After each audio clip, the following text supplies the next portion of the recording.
Sarah Martinez had always trusted her German shepherd Rex more than most people in her life. The massive black and tan dog had been her constant companion for 5 years, ever since she moved to the small mountain town of Pine Ridge, Colorado.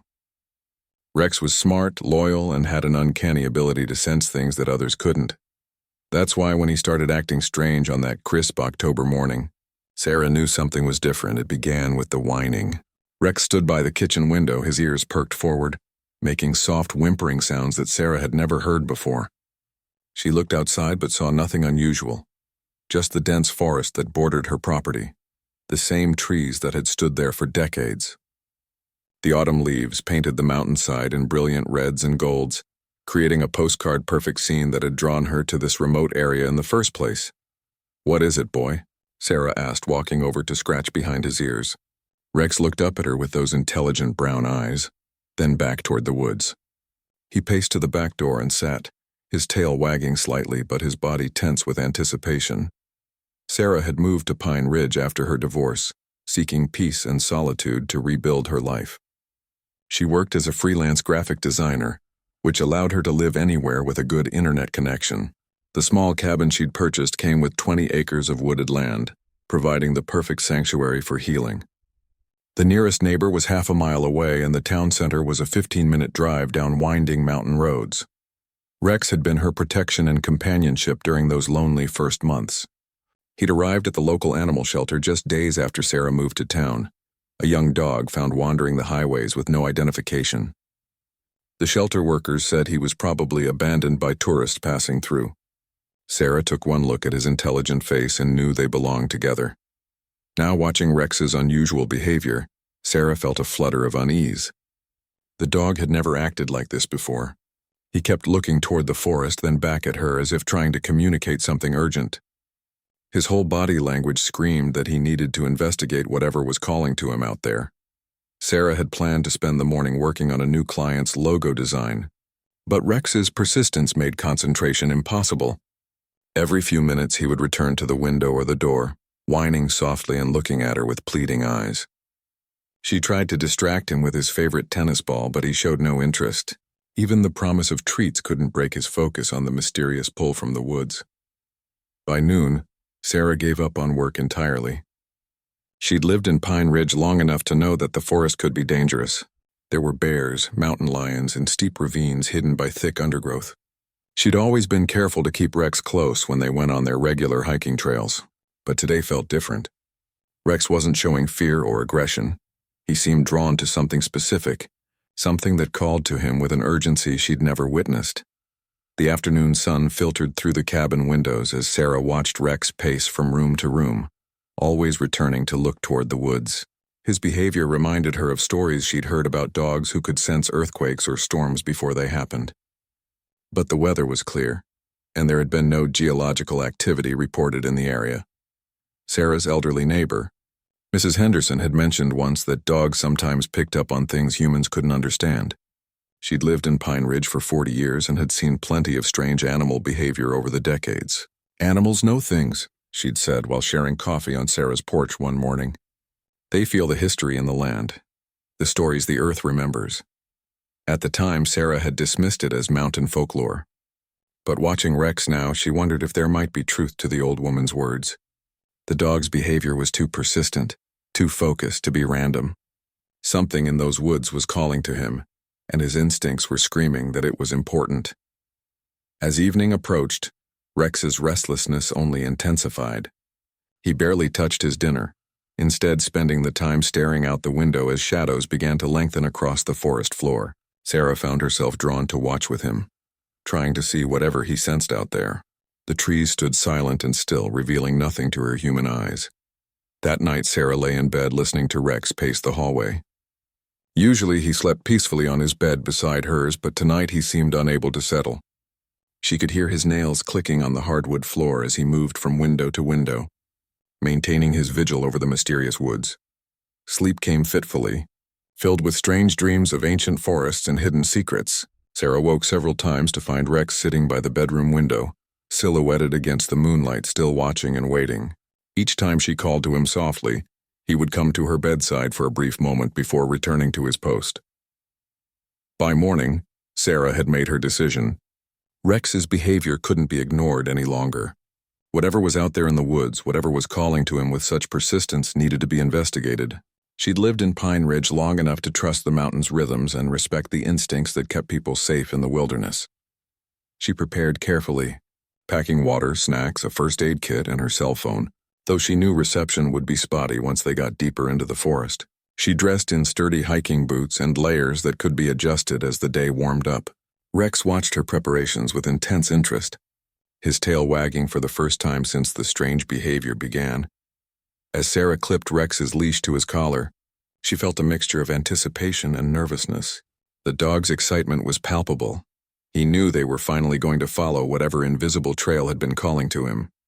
But Sarah couldn't shake the feeling that this journey would change everything, that whatever they discovered in those woods would reveal something that had been waiting a very long time to be found. The moment Sarah opened the back door, Rex transformed from an anxious pacing dog into a focused tracker. His nose went immediately to the ground, and he began moving with purpose toward the tree line. Sarah had expected him to run wildly into the woods, but instead he moved with deliberate care, checking back with her every few steps to ensure she was following. The forest floor was thick with fallen leaves that crunched softly under their feet. Morning mist still clung to the lower branches, creating an almost mystical atmosphere as they moved deeper into the woods. Sarah had hiked these trails before, but Rex wasn't following any of the established paths. Instead, he seemed to be tracking something invisible, his nose working constantly as he navigated between massive pine trees and around moss-covered boulders. 20 minutes into their journey, Sarah realized they were heading toward a part of her property she'd never fully explored. The terrain became more challenging, with steep inclines and rocky outcroppings that required careful navigation. Rex moved with the confidence of a dog who knew exactly where he was going, never hesitating at forks in the barely visible deer trails they were following. The silence of the deep forest was broken only by their footsteps and the occasional call of a bird high in the canopy. Sarah found herself holding her breath at times as if afraid to disturb whatever they might find. Rex's intensity was infectious, and she began to feel the same sense of anticipation that had been driving her dog for the past 2 days. As they climbed higher up the mountainside, Sarah noticed changes in the landscape. The trees grew larger and older, their trunks massive and scarred by decades of weather and time. Some showed signs of old lightning strikes, while others bore the claw marks of bears that had used them to mark territory. This was clearly an older part of the forest, less touched by human activity than the areas closer to her cabin. Rex suddenly stopped at the base of an enormous Douglas fir tree, its trunk easily 6 feet in diameter. He circled the tree several times, whining softly and pawing at the ground near its base. Sarah knelt beside him, running her hands through the thick layer of pine needles and forest debris. Her fingers encountered something unusual. The ground felt different here, less solid somehow. Brushing away the surface layer of organic matter, Sarah discovered that the earth around the tree's base was looser than it should be. It looked as though the ground had been disturbed at some point, though any obvious signs of digging had long since been covered by years of accumulated forest litter. Rex continued to show intense interest in this spot, his behavior suggesting they had found what he'd been seeking. Sarah pulled out her phone to take pictures, though she wasn't sure what she was documenting. The reception bar showed 0 as expected in this remote location. She made mental notes about the location, trying to memorize landmarks that would help her find this spot again. The distinctive scarred trunk of the Douglas fir would serve as a perfect marker. Rex's attention shifted from the disturbed ground to something beyond the tree. He looked up the slope, his ears pricked forward, then back at Sarah. Clearly, their destination wasn't this tree, but somewhere further up the mountain. Sarah stood and brushed the dirt from her hands, wondering what other secrets these woods might hold. The climb became steeper as they continued upward. Sarah's breathing grew labored in the thin mountain air, but Rex showed no signs of fatigue. If anything, he seemed to gain energy as they moved closer to whatever destination his instincts were guiding them toward. The dog had always been in excellent physical condition, but his stamina today seemed almost supernatural. They encountered several more areas where the ground showed signs of old disturbance. Each time, Rex would investigate briefly before moving on, as if confirming they were on the right trail. Sarah began to wonder if these spots were connected somehow, forming a pattern that only Rex could detect. The thought sent a chill down her spine that had nothing to do with the cool mountain air. An hour into their climb, they reached a small clearing where the canopy opened up enough to let in direct sunlight. Sarah paused to catch her breath and drink some water, offering some to Rex from a collapsible bowl she'd brought. The dog drank eagerly but kept looking toward the far side of the clearing, where the forest resumed its dense coverage. From this vantage point, Sarah could see back down the mountain toward her cabin, now just a tiny speck in the distance. She'd never hiked this far from home before, and the isolation was both beautiful and slightly unsettling. The forest stretched in all directions, an endless sea of green that could easily swallow a person without a trace. Rex finished drinking and immediately moved toward the trees at the far side of the clearing. His urgency seemed to be increasing rather than diminishing, as if they were getting close to their final destination. Sarah packed away the water bowl and followed, her curiosity now completely overriding any concerns about safety or the wisdom of this expedition. The forest beyond the clearing was different again. The trees here were even older, some appearing to be centuries old based on their size. Many showed signs of old damage, broken branches, fire scars, and the kind of weathering that spoke of surviving countless storms and seasons. Sarah felt as though she was walking through a living museum, a place where time moved differently than in the modern world below. Rex's behavior changed as they moved through this ancient grove. His earlier excitement was replaced by something more cautious, more respectful. He moved more slowly, checking with Sarah more frequently as if aware they were entering sacred ground. The change in his demeanor made Sarah more alert to their surroundings, though she couldn't identify any specific threat. The forest floor here was different too. Instead of the thick layer of pine needles and fallen leaves, there were areas where the ground was covered with moss and small flowering plants that seemed to thrive in the filtered sunlight. These patches of green created natural gardens between the massive tree trunks, beautiful, but somehow otherworldly in their perfection. As they moved deeper into this ancient part of the forest, Sarah began to notice other signs that humans had once been here. A pile of stones that seemed too regular to be natural, a depression in the ground that might once have been a fire pit. Small things that could have natural explanations, but together suggested that people had lived or at least spent significant time in these woods long ago. Rex stopped again, this time at the edge of what appeared to be an even older clearing. Unlike the sunny opening they'd rested in earlier, this space felt different. The trees formed an almost perfect circle around an area about 50 feet across, their branches creating a natural cathedral ceiling overhead. In the center of this clearing stood something that made Sarah's breath catch in her throat, the unmistakable remains of a stone foundation, partially hidden by decades of plant growth but clearly artificial in origin. Sarah stood at the edge of the circular clearing, her heart pounding as she stared at the stone foundation that emerged from decades of forest growth, like a secret waiting to be discovered. Rex moved toward the ruins with reverent steps, no longer showing the excited energy that had driven their journey up the mountain. Instead, he approached the ancient stones with something that looked almost like respect. The foundation was larger than Sarah had first realized. As her eyes adjusted to the dappled light filtering through the canopy, she could make out the outline of what had once been a substantial structure. The stones were weathered and moss-covered, but their careful placement spoke of skilled craftsmanship. This hadn't been a rough cabin or temporary shelter. Someone had built something meant to last in this remote location. Sarah pulled out her phone to take pictures, even though she knew the images wouldn't capture the full impact of finding this hidden piece of history. The complete lack of reception confirmed how isolated they were. No one else knew where they were, and if something happened, help would be hours away. But Rex's calm behavior reassured her that whatever dangers might exist in these woods, they weren't immediate. Stepping carefully over fallen branches and through the undergrowth, Sarah made her way to the ruins. Rex followed close beside her, occasionally sniffing at particular stones but showing none of the intense tracking behavior that had brought them here. It was as if he'd completed his mission simply by leading her to this place. The foundation stones were larger than they'd appeared from a distance. Each one had been carefully shaped and fitted together without mortar, a technique that spoke of old-world craftsmanship. Sarah ran her hands over their surfaces, feeling the careful work of hands that had labored here long ago. The stones were a local granite, probably quarried somewhere nearby, but the skill required to shape and place them suggested this hadn't been the work of casual homesteaders. As Sarah walked around the perimeter of the foundation, she began to make out the layout of what had once stood here. The main structure had been rectangular, perhaps 30 feet by 20 feet, with what appeared to be a smaller attached building that might have served as a workshop or storage area.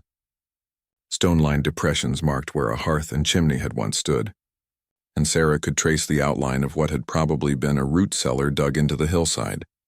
Rex had settled himself near what would have been the center of the main room, lying down with his head on his paws but remaining alert. His position gave Sarah an unexpected chill. It was exactly how he lay in her cabin when he was keeping watch, as if he were protecting something or someone who should have been there. The more Sarah explored the ruins, the more questions arose. This location was miles from any road, even the old logging roads that crisscrossed other parts of the mountain. Bringing materials for construction would have been an enormous undertaking. Yet someone had chosen this remote spot to build what was clearly a permanent home, complete with multiple rooms and carefully planned amenities.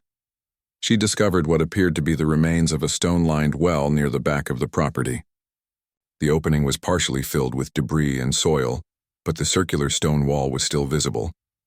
Having access to fresh water would have been essential for anyone planning to live this far from civilization, and the well's placement showed careful consideration of the natural flow of groundwater down the mountainside. Other features emerged as Sarah learned to see past the decades of forest reclamation. A series of stone terraces carved into the hillside spoke of someone who had planned to garden and farm, even in this challenging mountain environment. The terraces faced south and west, positioned to catch maximum sunlight during the growing season. Whoever had lived here had understood the land and planned for long-term survival. Most intriguing were the carved symbols Sarah found on several of the foundation stones. They weren't random scratches or natural weathering patterns, but deliberate markings that looked almost like letters or numbers, though in no alphabet she recognized. Some resembled Nordic runes, while others looked more like mathematical symbols or astronomical notations. Each carving was deep and precise, suggesting they held significant meaning for whoever had made them. Rex showed particular interest in one section of the foundation where the carvings were most numerous. He would lie down facing that area, then move to a different spot and orient himself the same way, as if following some invisible pattern. Sarah began to wonder if the carvings formed a message or map that her dog could somehow sense but she couldn't decipher. Afternoon light was beginning to fade when Sarah discovered the most disturbing feature of the ruins. Hidden beneath a tangle of blackberry vines at the far edge of the clearing, she found a collection of smaller stone structures that looked unmistakably like graves. The rectangular arrangements of stones, each about 6 feet long, were too regular and purposeful to be anything else. There were 5 of these burial sites, arranged in a neat row facing east toward the rising sun. Each was marked with a larger stone at the head, though any inscriptions that might have once identified the deceased had been worn away by weather and time. The graves appeared to be very old, possibly predating the main structure by many years. Rex approached the burial area with obvious reluctance. He circled the graves several times, whining softly, before settling at a distance where he could watch both Sarah and the burial sites. His behavior suggested he could sense something about this place that remained invisible to human perception, something that made him uneasy despite his obvious connection to the location. Sarah felt a chill as she studied the graves. Finding an old homestead in the mountains wasn't entirely unusual. Colorado's mining and logging history had left abandoned settlements scattered throughout the wilderness. But finding graves suggested a darker story. These people hadn't just lived here temporarily. They had died here, far from any established community or proper cemetery. The positioning of the graves in relation to the main foundation told its own story.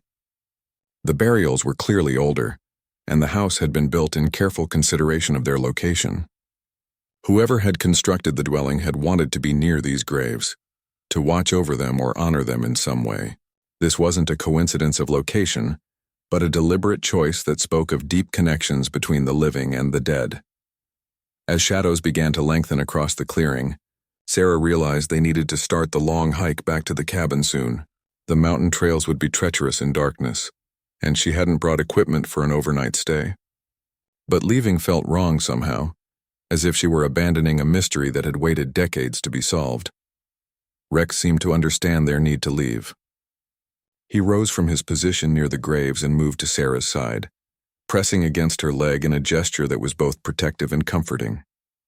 Together, they took one last look at the hidden homestead that had drawn them so far from the familiar world below. The journey back down the mountain took place in a completely different atmosphere than their morning climb. Where Rex had been urgent and focused on the way up, he now moved with careful deliberation, frequently stopping to look back toward the hidden clearing as if reluctant to leave. Sarah found herself equally affected by what they'd discovered, her mind spinning with questions about the people who had once called that remote place home. As they descended through the ancient grove, Sarah noticed details she'd missed on their upward journey. Scattered among the massive trees were other signs of human presence. A rusted metal bucket hanging from a branch, so weathered it was barely recognizable. Traces of what might have been old trail markers carved into tree bark, and in one spot, the remains of what looked like a wooden bridge that had once spanned a small creek. These discoveries suggested that the homestead hadn't been completely isolated. There had been paths and infrastructure, ways for the inhabitants to move through the forest and possibly connect with the outside world. But all of it had been reclaimed by nature so thoroughly that only the most persistent searching revealed the traces of human activity.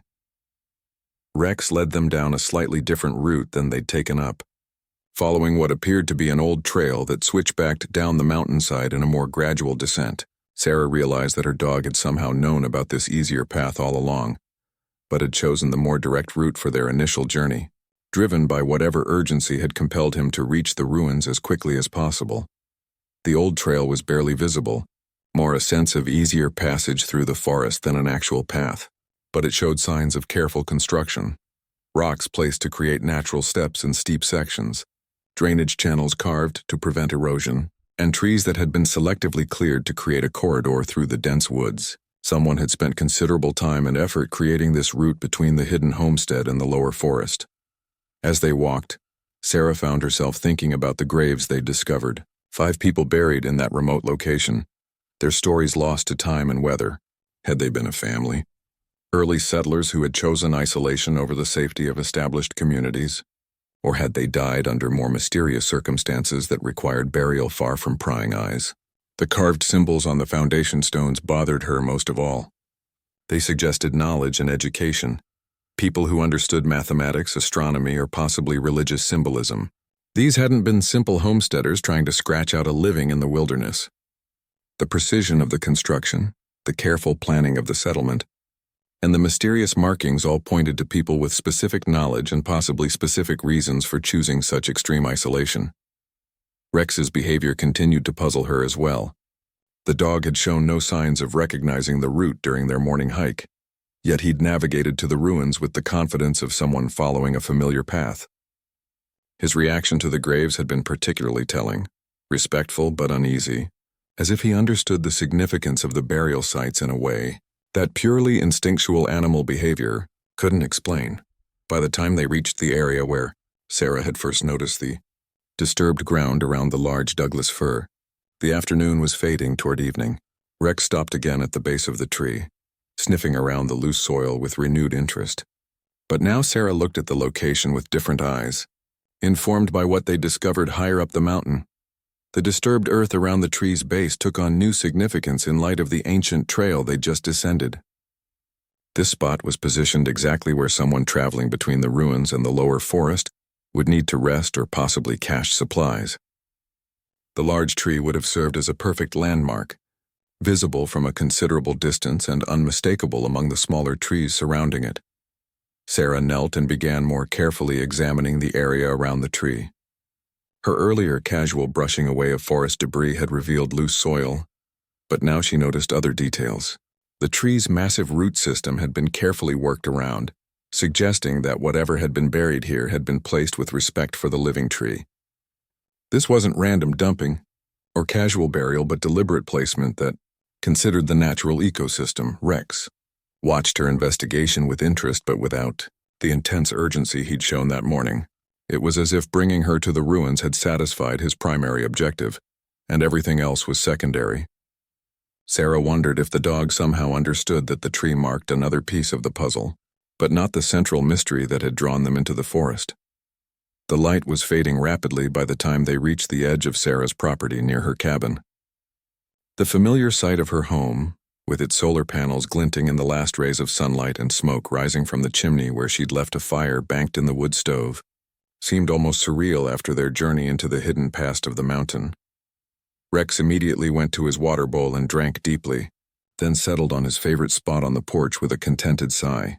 The restless energy that had driven him for 2 days was completely gone, replaced by the satisfied exhaustion of a job well done. Sarah watched him relax and wondered again how he had known to seek out the ruins, and what connection he might have to the long-dead inhabitants of that remote clearing. That evening, Sarah sat at her kitchen table with her laptop, typing detailed notes about everything they'd discovered. She sketched maps showing the location of the ruins relative to her property, drew diagrams of the foundation layout, and tried to reproduce the carved symbols she'd found on the stones. The mysterious markings frustrated her most. They clearly meant something important, but without context or translation. They remained tantalizing hints at knowledge she couldn't access. Her research into the history of Pine Ridge and the surrounding mountain area yielded frustratingly little information. The official records showed the land had been part of various mining claims in the late 1800s, but none of the claims had been actively worked in the area where she'd found the ruins. Before that, the region had been home to various Native American tribes, but she found no specific references to permanent settlements in her section of the mountains. The local historical society's website contained stories about early settlers, miners and loggers who had worked the area, but nothing that matched the scale and sophistication of the construction she'd seen. Most of the documented homesteads had been built near water sources in the valleys, not hidden away in the high forest where survival would have been much more challenging. As Sarah prepared for bed, she found herself drawn repeatedly to the windows that faced the forest. Somewhere up there in the darkness, the ruins waited with their secrets intact. The graves held their silent occupants, and the carved stones continued their patient recording of information she couldn't understand. Rex slept peacefully for the first time in 3 days, but Sarah found herself wide awake, her mind racing with possibilities and questions. She realized that discovering the ruins was only the beginning. The careful construction, the mysterious symbols, the respectful burial of 5 people in that remote location, all of it pointed to a story much larger and more complex than a simple abandoned homestead.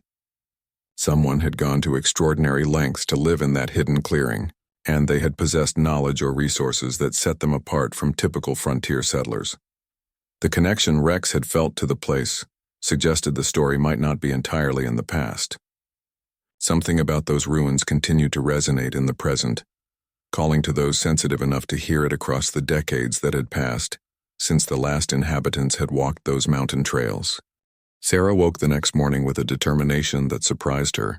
The discovery of the ruins had ignited something she hadn't felt since before her divorce, a sense of purpose that went beyond the daily routine of remote work and quiet mountain living. She needed to understand what they'd found, and more importantly, who the people were who had carved out a life in that hidden clearing. Her first call was to Mrs. Henderson, the elderly neighbor who had lived in Pine Ridge for 4 decades. If anyone would know about the mountain's forgotten history, it would be someone who had been part of the community when memories were fresher and stories were still passed down from the earlier generations. Mrs. Henderson invited Sarah over for coffee, and she was clearly intrigued by the description of the ruins.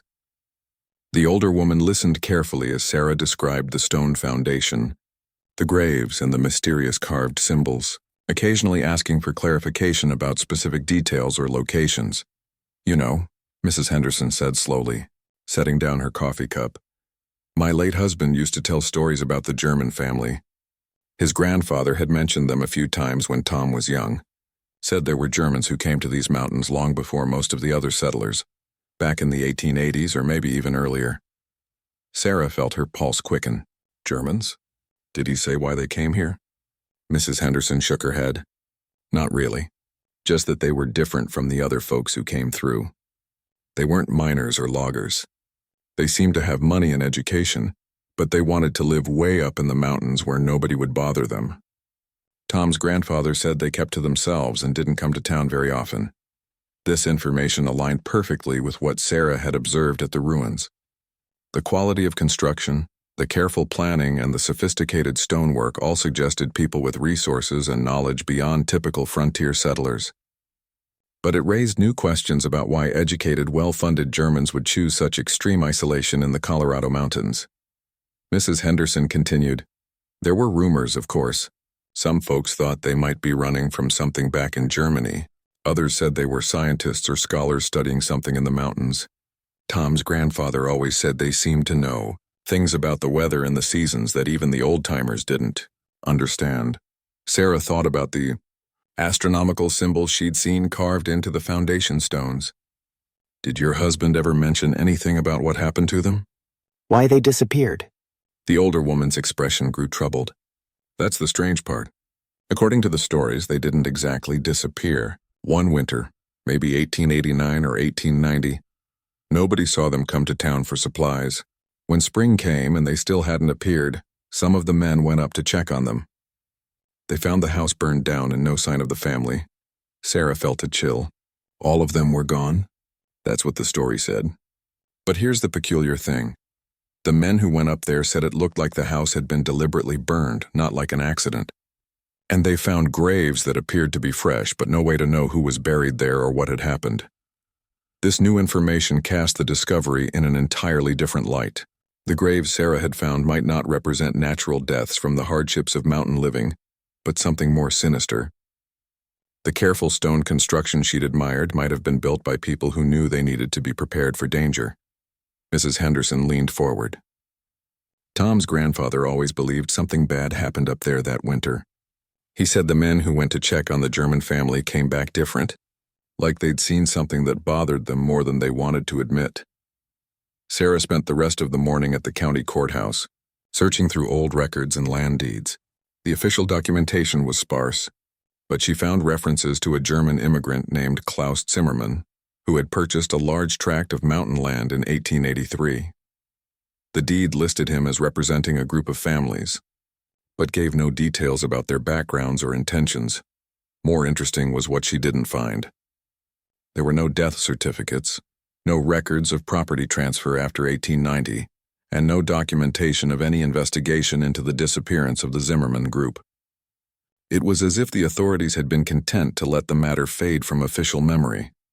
That afternoon, Sarah drove to the Pine Ridge Historical Society, a small museum housed in a converted church that specialized in preserving the area's mining and logging heritage. The elderly volunteer who staffed the museum listened to Sarah's questions with growing excitement. "Oh my," the woman said, disappearing into a back room filled with boxes and filing cabinets. "I think we might have something about that. A few years ago, someone donated a collection of old photographs and documents they'd found in their attic. Let me see if I can locate it." She returned with a manila folder containing faded photographs and handwritten letters. The photographs were a revelation. They showed a group of well-dressed German immigrants, including several families with children, standing in front of what was unmistakably the foundation Sarah had discovered. The buildings were complete in these photos, showing a substantial log structure built on the stone foundation, with several outbuildings and carefully maintained grounds. These photos were taken in the 1880s, the volunteer explained. The donor said they belonged to her great-grandfather, who was one of the men sent to check on the German settlement when they stopped coming to town. Sarah studied the faces in the photographs. These were clearly educated, prosperous people. Their clothing was well-made, their posture confident. The children appeared healthy and happy. Whatever had brought them to the remote mountain clearing, it hadn't been desperation or poverty. One photograph showed Klaus Zimmermann himself, a tall man with an impressive beard and intelligent eyes, standing beside what appeared to be sophisticated surveying equipment.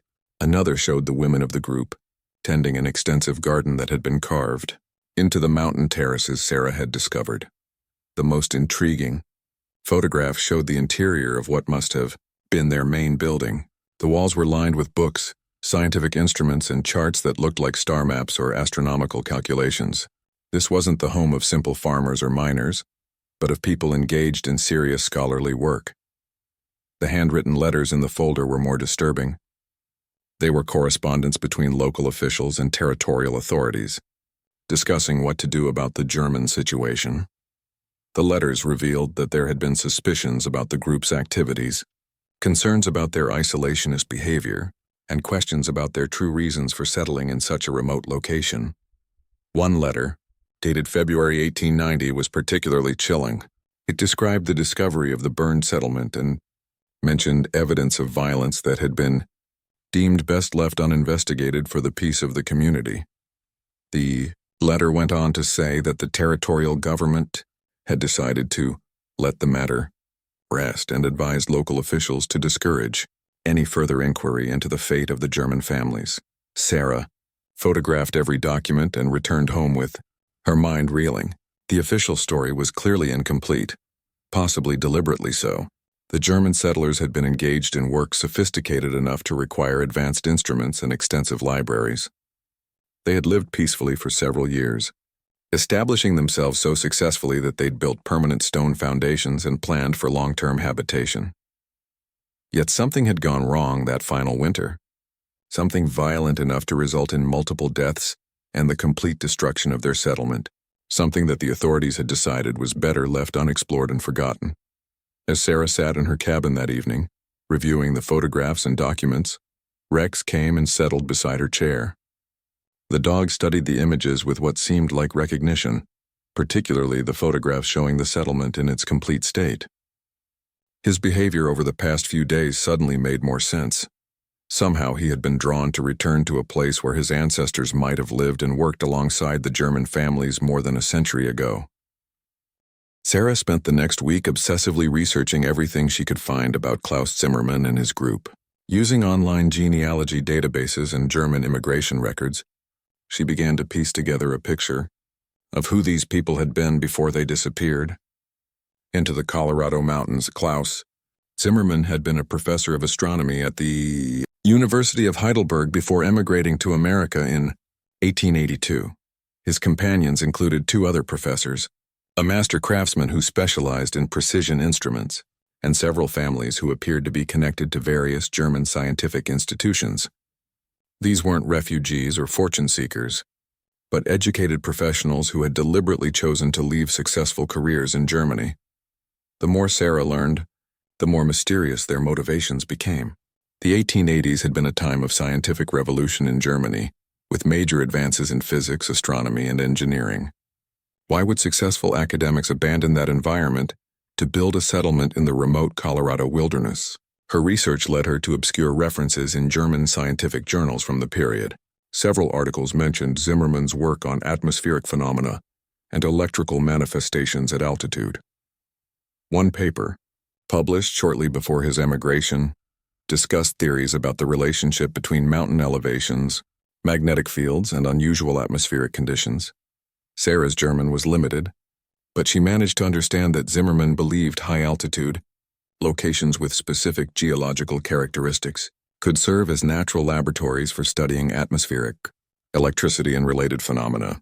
The remote mountain clearing where they'd built their settlement wasn't chosen. Randomly, it had been selected for its scientific value. This revelation transformed Sarah's understanding of what had happened in 1890. The German group hadn't been simple settlers who met with an unfortunate accident. They had been conducting serious scientific research in their mountain laboratory, research that might have produced results someone else wanted to suppress. The evidence from Mrs. Henderson's story and the Historical Society documents suggested that whatever the Germans had discovered or developed had made them targets. The burned settlement, the multiple graves, and the authorities' decision to let the matter rest all pointed to a cover-up rather than a random tragedy. Sarah decided she needed to return to the ruins with better equipment and more time to investigate. The carved symbols on the foundation stones might contain information about the group's research, and there could be other evidence hidden in the ruins that she'd missed during her initial exploration. She prepared carefully for the expedition, packing camping gear, metal detection equipment borrowed from a friend in town, and a camera with macro lenses for documenting the carved symbols in detail. Rex seemed to understand that another journey was planned and showed the same focused interest he'd displayed before their first trip to the ruins. The second journey, to the mountain clearing, revealed details that Sarah had overlooked during her initial shock at discovering the ruins. With more time and better equipment, she was able to systematically document the entire site and search for artifacts that might provide clues about what had happened there. The metal detector yielded several interesting finds buried around the foundation. She discovered what appeared to be parts of scientific instruments, brass fittings, lens assemblies, and metal plates with precisely machined surfaces. Most intriguingly, she found several small metal objects that looked like they might be components of an electrical apparatus, including what appeared to be early battery terminals and copper wiring. The carved symbols on the foundation stones proved to be more extensive than she'd initially realized. When documented systematically, they formed patterns that looked increasingly like mathematical formulas and astronomical calculations. Some appeared to be star charts showing specific celestial configurations, while others resembled electrical circuit diagrams. Rex showed particular interest in one section of the ruins where the symbols were most concentrated. Using her metal detector in that area, Sarah discovered something that made her hand shake with excitement. A metal box buried about 3 feet below the surface, carefully wrapped in oiled leather that had partially preserved its contents. Inside the box were documents written in German in Klaus Zimmermann's careful handwriting. Even with her limited German, Sarah could see that these were research notes describing experiments with atmospheric electrical capture and altitude-enhanced electromagnetic phenomena.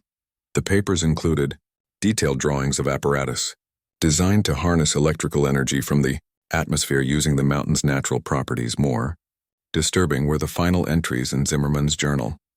In increasingly urgent handwriting, he described unwanted visitors who had been asking questions about our work. He wrote about concerns that their research was being watched and that powerful interests wanted to acquire our discoveries for purposes contrary to scientific advancement. The last entry, dated January 15, 1890, was written in English rather than German, perhaps intended to be understood by anyone who might find it. It read, "They have come for our work. We have hidden the most important discoveries where they cannot be found. If we do not survive, may future generations understand what we have accomplished here and use it wisely." Sarah realized she was holding documentation of what might have been one of the earliest attempts to develop practical applications for atmospheric electricity, decades before Tesla's famous experiments. The German group had chosen their remote mountain location not for isolation, but because the specific geological and atmospheric conditions made it an ideal natural laboratory for their research. The implications were staggering. If Zimmermann's group had succeeded in developing methods for capturing and storing atmospheric electrical energy, their discoveries would have been extraordinarily valuable. Valuable enough to kill for, especially in an era when electrical power was just beginning to transform industry and society. The evening light was fading as Sarah carefully repacked the documents and prepared to leave the ruins. But Rex's behavior suggested their investigation wasn't complete. The dog had moved to an area beyond the main foundation, near a cluster of large boulders, that Sarah had previously assumed were natural features of the landscape. Closer examination revealed that the boulders had been carefully arranged to conceal what appeared to be the entrance to an underground chamber. The opening was partially collapsed and filled with decades of debris, but the stonework around the entrance was clearly artificial. This had been a deliberate construction, hidden so well that it had escaped notice during her previous visits. Sarah realized that Zimmermann's final journal entry about hiding the most important discoveries might not have been metaphorical. Somewhere beneath those carefully arranged stones might be the actual apparatus and research results that had cost the German scientists their lives as she and Rex made their way back down the mountain in gathering darkness. Sarah understood that she had uncovered something far more significant than abandoned ruins. She had found evidence of a scientific achievement that had been suppressed through violence more than a century ago, and possibly the location where proof of that achievement still waited to be discovered. The question now was what to do with this knowledge. The same forces that had destroyed the Zimmermann group might still exist in some form, and they might not appreciate having their century-old secret exposed. But Sarah also realized that she might be the only person positioned to reveal a truth that had been buried for far too long. Rex's instinctive connection to the site suddenly made perfect sense. The dog had somehow sensed the presence of hidden knowledge that needed to be brought to light, drawing her to discoveries that had waited more than a century for someone with the courage and persistence to uncover them. Sarah spent 2 sleepless nights weighing her options after discovering Zimmerman's hidden journal. The evidence she'd uncovered pointed to a conspiracy that had resulted in multiple murders and the suppression of potentially revolutionary scientific discoveries. But she also realized that exposing the truth could put her own life in danger. If the same interests that had silenced the German scientists still existed, her decision came when she contacted a professor of electrical engineering at the University of Colorado who specialized in the history of electrical power development. Dr. Elena Vasquez was intrigued by Sarah's description of Zimmerman's research and agreed to meet at Sarah's cabin to examine the documents. Dr. Vasquez's reaction to the journal entries and technical drawings was immediate and dramatic. "This is extraordinary," she said, studying the detailed apparatus diagrams. "These designs are at least 30 years ahead of anything Tesla or Edison were working on in the 1890s. If these Germans actually built and tested these devices, they made discoveries that wouldn't be fully understood by mainstream science until the 1920s. The professor explained that Zimmerman's approach to atmospheric electrical capture used principles that modern science had only recently begun to appreciate.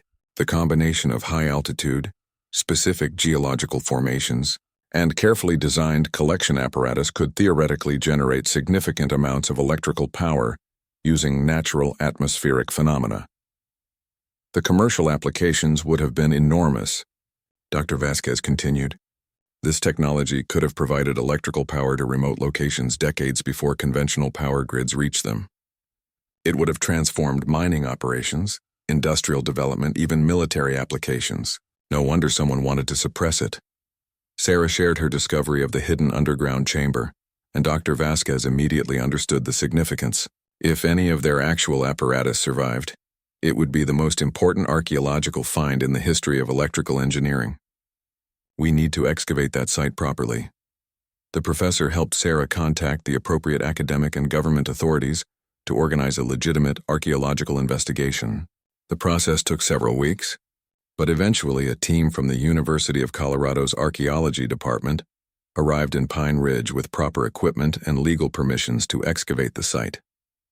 Rex accompanied the expedition to the ruins, serving as an unofficial guide who seemed to understand exactly where the most important discoveries were located. The dog's behavior continued to amaze the researchers, as he consistently directed their attention to areas that yielded the most significant artifacts. The excavation of the hidden chamber exceeded everyone's expectations. The underground space had been carefully engineered to protect its contents from weather and time. Inside, the team discovered an intact laboratory containing apparatus that matched Zimmerman's technical drawings exactly. The centerpiece was an extraordinary device that appeared to be a large-scale atmospheric electrical collector. Copper mesh arrays were arranged in precise geometric patterns, connected to storage apparatus that used early battery technology combined with innovative capacitor designs. The entire system was positioned to take advantage of the specific electromagnetic properties of the mountain location. Most remarkably, when Dr. Vasquez's team carefully restored and tested one of the smaller devices, it actually worked. The apparatus successfully captured and stored atmospheric electrical energy, producing measurable power output using principles that wouldn't be fully understood by conventional science for decades after Zimmerman's death. The discovery created an international sensation in scientific circles. Papers published in major journals documented the advanced nature of Zimmerman's work and raised serious questions about what other innovations might have been suppressed throughout history. The site was designated as a National Historic Landmark, and plans were made for a research center that would continue studying the atmospheric electrical phenomena that the German scientists had discovered. Sarah found herself at the center of media attention that she hadn't expected or wanted, but she used the platform to ensure that the full story of the Zimmerman Group was told, including the evidence of their violent suppression and the cover-up that had followed. The historical record was finally corrected to acknowledge both their scientific achievements and the injustice of their fate. The investigation into who had been responsible for the 1890 Attacks yielded fewer answers than Sarah had hoped. The documentary evidence from that era was sparse, and most of the institutions and individuals involved had been dead for decades. But the research did reveal a pattern of similar incidents throughout the late 1800s, suggesting that the suppression of the German scientists hadn't been an isolated event. Dr. Vasquez established a research program based at the site, studying both the historical apparatus and the ongoing potential for atmospheric electrical generation. The remote mountain laboratory that Klaus Zimmermann had created became once again a center for cutting-edge electrical research, fulfilling the vision that had brought the German scientists to that hidden clearing more than a century earlier. Sarah decided to remain in Pine Ridge, serving as the site's historical coordinator and helping to establish the research center. Her background in design proved valuable for creating educational materials and visitor programs that would tell the story of the Zimmermann Group to future generations. Rex adapted to the increased activity around his mountain sanctuary with characteristic dignity. The dog seemed to understand that his mission had been successful. The hidden truth had been revealed, and the work of the German scientists was finally receiving the recognition it deserved. He became something of a mascot for the research center, often accompanying scientists and visitors to different parts of the site as if continuing his role as guardian of the mountain's secrets. The most satisfying discovery came during the final phase of excavation, when researchers found a sealed container that had been hidden beneath the largest boulder near the laboratory entrance. Inside were personal letters written by the Zimmermann Group during their final weeks, describing their scientific achievements with pride and their hope that future generations would continue their work. Klaus Zimmermann's final letter, addressed to those who will come after us, expressed his belief that scientific knowledge belonged to all humanity and could not be permanently suppressed by those who would use it for narrow purposes. He wrote, "We have proven that the Earth itself can provide clean, renewable energy for all who need it. Though we may not survive to see our work bear fruit, we trust that others will follow our path and complete what we have begun." Sarah often read those words while sitting in the restored clearing where the German scientists had lived and worked. The stone foundations had been partially rebuilt to show visitors what the settlement had looked like, and the graves had been properly marked with monuments honoring the courage and vision of the people buried there.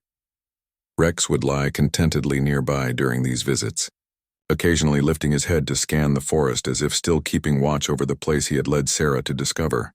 The dog's mysterious connection to the site remained unexplained, but Sarah had stopped trying to understand it rationally. Some things were beyond scientific explanation, and the bond between Rex and the mountain's hidden history was one of them. The research center grew steadily, attracting scientists and students from around the world who wanted to study atmospheric electrical phenomena and continue the work that Klaus Zimmermann had begun. The technology developed there began to show practical applications for remote power generation, particularly in areas where conventional electrical grids were impractical or impossible. As Sarah watched the center's work expand, she realized that Rex's instinctive journey into the forest had accomplished something far greater than uncovering a historical mystery. He had helped restore a lost chapter of scientific progress and ensured that the vision of the Zimmermann Group would finally be fulfilled.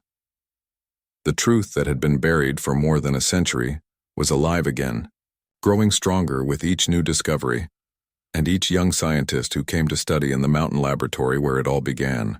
The German shepherd had led them not just to ruins, but to the future that Klaus Zimmermann and his colleagues had dreamed of creating.